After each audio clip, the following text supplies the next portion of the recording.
Ladies and gentlemen, today we are stepping into a world where the neighborhood milkman was as familiar as the local mail carrier and where a delivery truck could become a cultural icon. Our star is the 1946 Divco Model U Rosenberger's Dairies delivery truck.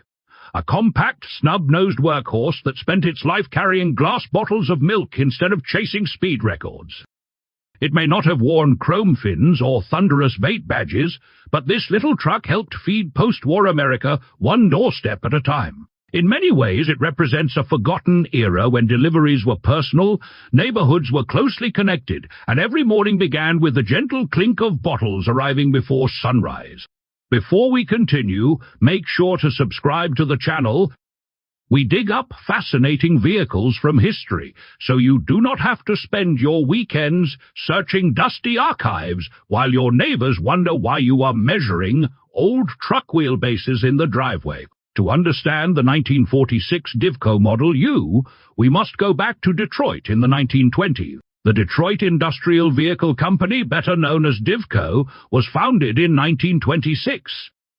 The driving force behind the company was George Bacon, an engineer who believed gasoline-powered delivery vehicles could outperform the electric delivery wagons commonly used by dairies. Urban delivery routes required constant stopping, heavy loads, and reliability. Traditional trucks were often too cumbersome for the job, while electric vehicles of the era suffered from limited range and performance. Throughout the late 1920s and early 1930s, Divco focused on creating specialized delivery vehicles rather than adapting conventional truck designs.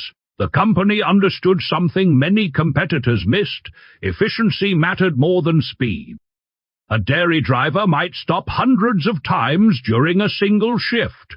Saving a few seconds at every stop could dramatically increase productivity. This philosophy eventually led to the development of the Model U, introduced during 1936 and 1937. The Model U quickly became known as the snub-nose because of its distinctive short front end. Unlike conventional trucks, it featured a forward control layout that maximized cargo space while minimizing overall length. The truck was designed for dairies, bakeries, grocery services, and ice distributors. It offered quick entry and exit from either side, a walk-through interior, and a layout optimized for constant stop-and-go operation. Then came World War II.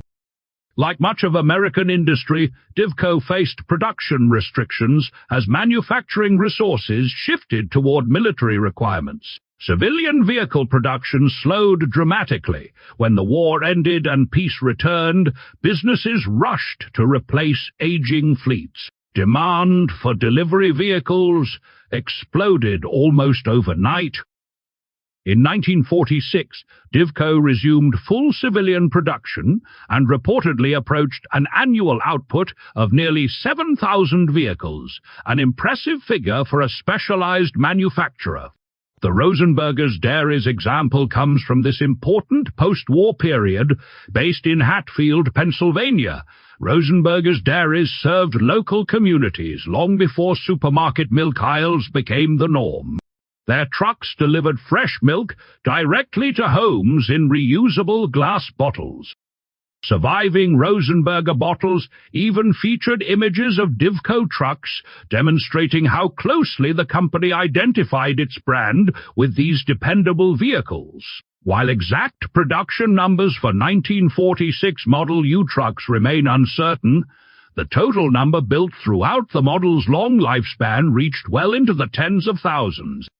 Today, only a few hundred early examples are believed to survive worldwide, and authentic Rosenberger's Dairies trucks are particularly rare. Technically, the 1946 Model U was purpose-built for hard work.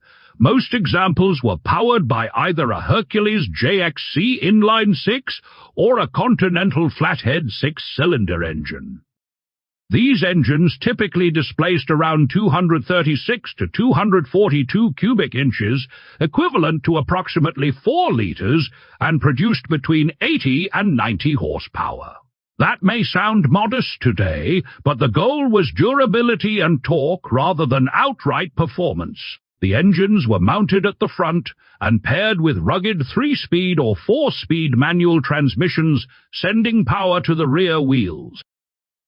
The chassis consisted of a steel ladder frame construction with a welded steel body. Front suspension relied on a solid beam axle and semi-elliptic leaf springs, while the rear used a live axle supported by heavy-duty leaf springs. Hydraulic drum brakes provided stopping power, and steel commercial wheels with multi-piece rims were standard. Depending on configuration, wheelbase measurements ranged from approximately 90 to 100 inches or 229 to 254 centimeters. Overall length varied between roughly 14 and 16 feet, equivalent to 5 meters, while height approached 7 feet or about 2 meters. Curb weight generally fell between 4,000 and 5,500 pounds, equal to roughly 1,814 to 2,495 kilograms. What truly separated the Divco Model U from ordinary delivery trucks was its design philosophy. Every inch of the vehicle existed to save time. The flat cargo floor allowed drivers to move quickly through the body, while the forward control layout maximized usable space. Most famous of all was the stand-up driving position. Specially arranged controls allowed the driver to steer, accelerate, and brake while standing. The seat could be folded away when not needed. To a modern observer, this sounds unusual, but for a milkman making hundreds of stops a day, it was brilliant. Top speed generally ranged from 45 to 55 miles per HR or 72 to 89 kilometers h, while comfortable cruising speeds were closer to 35 to 45 miles per HR or 56 to 72 kilometers h. Fuel economy was typically estimated between 8 and 12 miles per gallon. Nobody bought a Divco to race down highways. This truck belonged on city streets, moving from porch to porch with clockwork reliability. One of the most persistent stories surrounding the Model U is that a milkman from the late 1940s could step into a Divco built decades later and immediately know how to operate it. Remarkably, there is truth behind that claim. Owners and restorers often report that restored Divcos attract more attention at shows than expensive sports cars. People remember them. They remember the bottles, the deliveries, and the familiar face of the driver. When new, a typical post-war Divco cost approximately from $2,000 to $3,000. Adjusted for modern purchasing power, that equals roughly from $33,000 to $50,000 today. Similar restored Divco trucks often appear at collector auctions, with values varying significantly depending on originality, condition, and historical documentation. And finally, a little advice. If you ever buy a vintage Divco, do not let Timmy help with the restoration after his third beer. Do not ask Bob whether the truck contains alien technology, and do not challenge your toxic neighbor to a milk delivery competition. Just enjoy the ride, appreciate the history, and remember that sometimes the most important vehicles are not the fastest ones. They are the ones that quietly kept the world running.